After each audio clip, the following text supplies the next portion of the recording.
Hi, I'm Patrick Palm, CEO and founder of Favro, and this is the Learn from Leaders podcast.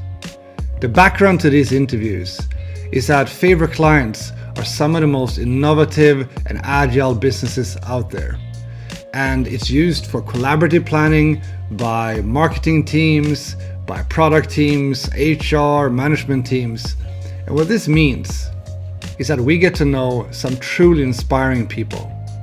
So what we do in this podcast is that I invite them here for a conversation about something where they are true leaders, so we can all learn from it. Let's go. I'm super happy that you could join us today, Niko. Great to have you here. Yeah, thank you for having me. To get started, I kind of hinted at your amazing career so far, but if you could just kind of give the short kind of summary of your career story here, because I think it's very relevant to the conversation. Yeah, sure. So I joined the games industry in 2008 in marketing, actually. So marketing, publishing, community management, PR, just a slew of different publishing related roles. And then in 2012, I made the transition into production. This is at Riot Games, where I spent a lot of my formative years. I was on League of Legends champion team, R&D, and creative development. And it was here that I learned a lot about the agile mindset, and I developed a lot of my thoughts, a lot of my philosophy around production there. In 2019, I left and I joined That Game Company to work on Sky Children of the Light. And just recently I left and I'm on my 4th day at my new studio called Mindshow. It's not games, it's a 3D production animation studio, but it is doing a lot of really cool stuff with technology, and I'm, applying a lot of stuff that I've learned from game development production there. That is awesome. I've done a few media investments, and there's a lot of amazing people and projects, but it's also a lot of very traditional practices. So it's definitely an industry ripe for disruption, and I'm happy that you're in the you're leading the way.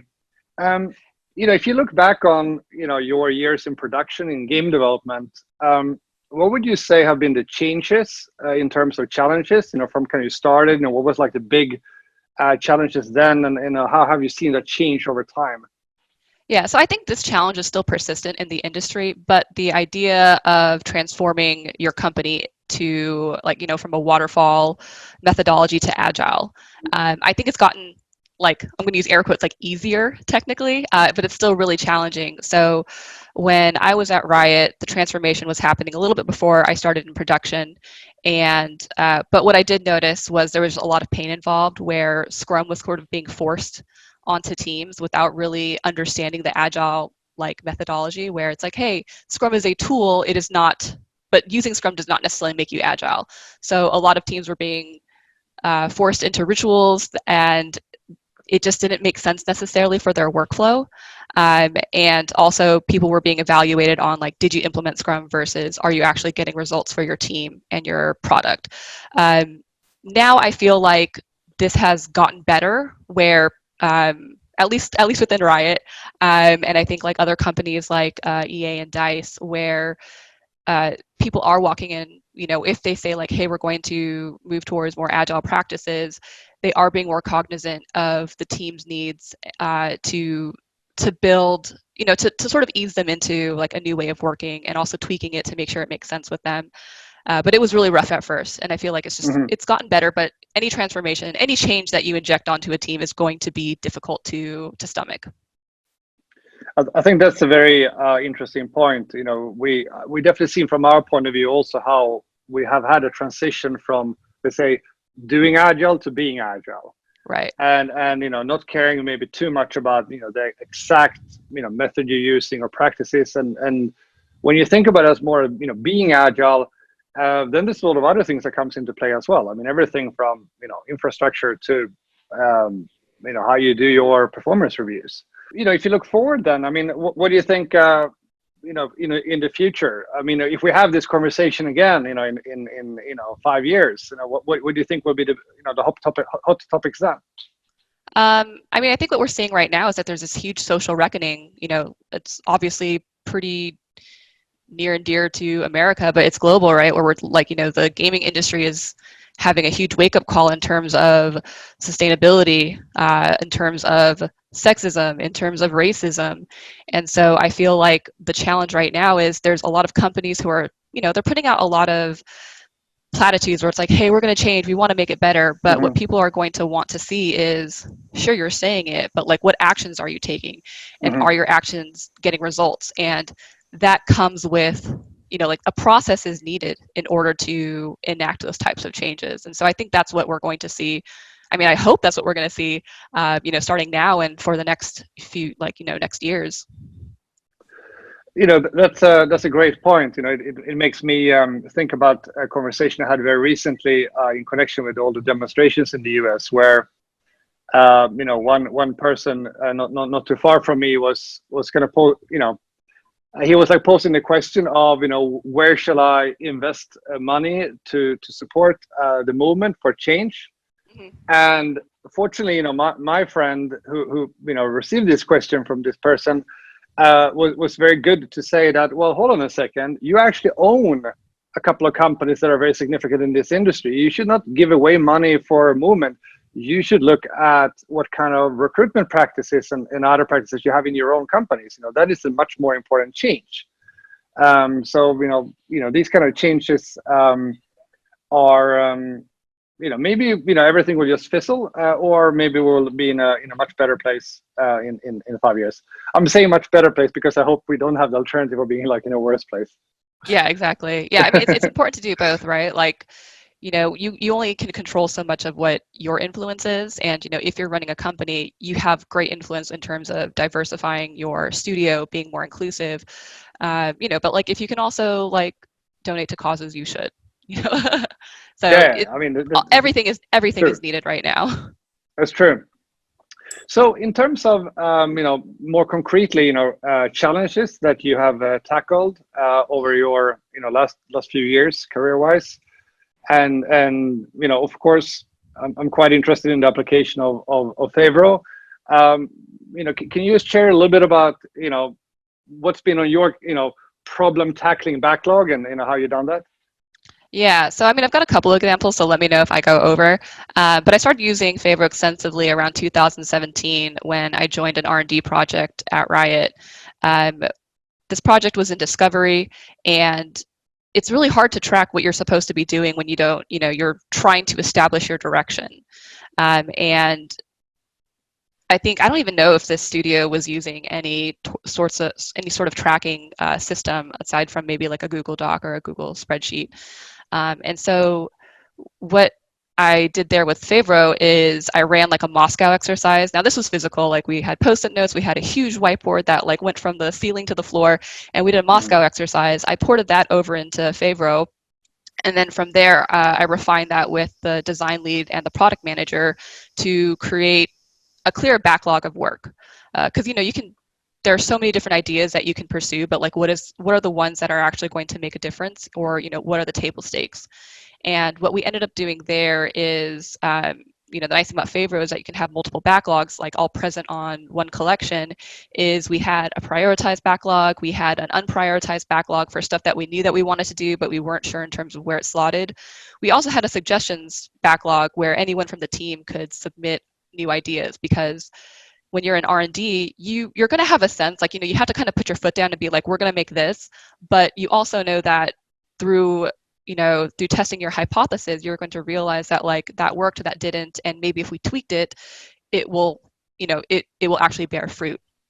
So the suggestions backlog was really helpful for the team to feel like they could input suggestions, and then in backlog grooming, we decide, does that go in prioritized, does that go in prioritized, or a graveyard backlog. So basically it's just like, hey, there's a lot of ideas, some like whatever, like we don't really care about them, but we do want to keep them available, because what we did notice is that people would bring up the same suggestions over and over again. And we're like, well, why did we say we didn't want to do that? And at least you keep that history. Because, if you document that history, people can also say like, well, have you thought about this approach instead? And so you're like, oh, okay, actually this now unlocks this thing that was once in the graveyard, we've like resurrected it, and now it's like somewhere in the prioritized or unprioritized backlogs. So that was really helpful in being able to like estimate our velocity, and sort of like say like, hey, we think we'll deliver a known, like at least a prototype in terms of what we're trying to do, but know that it could slide if new information comes through. Cool. Yeah.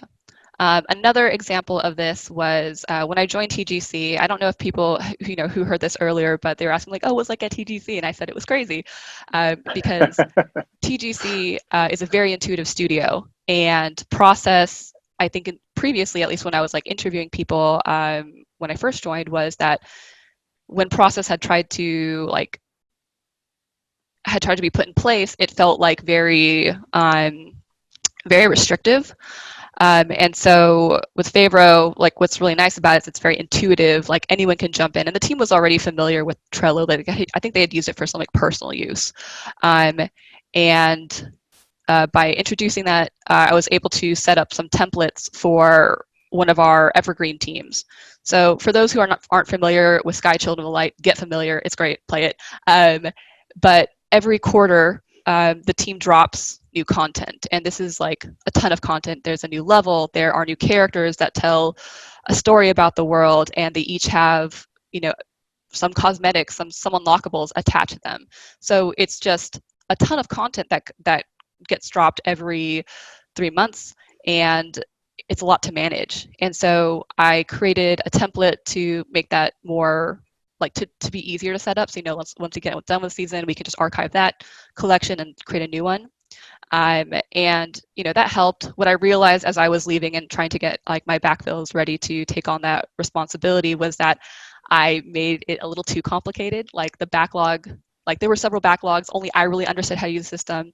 And so I ended up like right before I was leaving, I switched over to the sheet view, which I think, John, you wrote about in your game development blogs for Favro.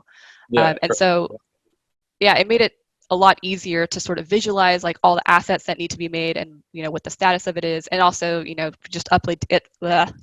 We just updated the templates to make that to sort of like future-proof that, or you can edit and like resave the templates. So there's just so much, and like you go through different phases. You're like, okay, I need the concept of this asset. I need the block-in of this asset. I need the alpha version of this asset. We need like polish and bug fixes for this. So like imagine following that workflow for, I don't know, like so many cards, I can't even count. It just made it a lot easier to visualize. Yeah, I mean this example is such a great illustration of one of the core ideas we had with Favro, which is instead of having the same data replicated in different places and in different tools and maybe integrated, instead really thinking about it as having different views on the same data depending on your preference. And the example you just gave now was that, well, you had one preferred way of looking at it, and you realized, well, when I hand this over, it's probably better that they look at it in another way. And it's really just a switch of view rather than having to change tools or migrate data or anything.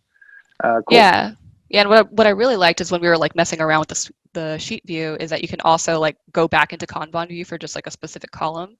And so even though certain things might be handled in post, you can also like slice your view to look at the things that are in earlier stages of development.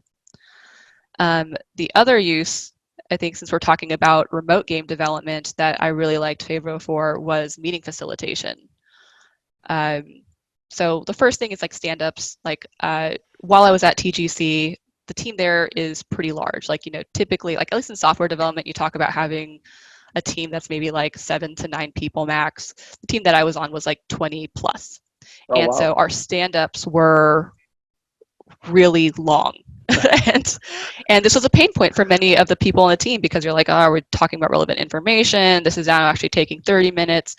And when we switched our stand-ups to focus on the Favro board, which I've done in physical spaces as well, but it's nice to just screen share and just go through the board, where it's like, hey, we're going by task. We know what we're talking about. We're focused on our goals, and we can at least be explicit when we're not talking about the work on the board.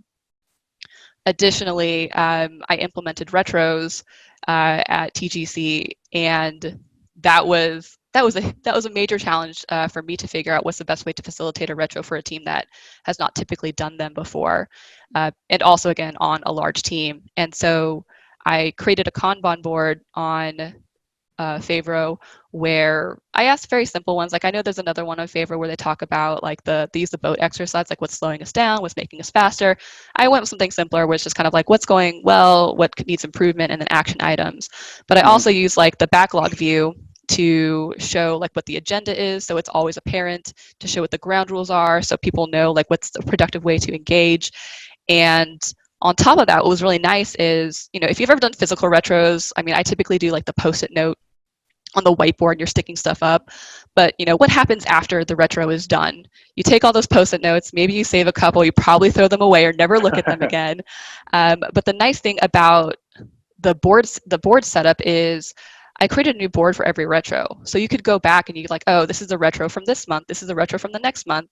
And it was a great way to preserve that history. So we could go back and be like, all right, so we got some action items done. Is there something that's still recurring in these previous ones? So really liked it for that capability.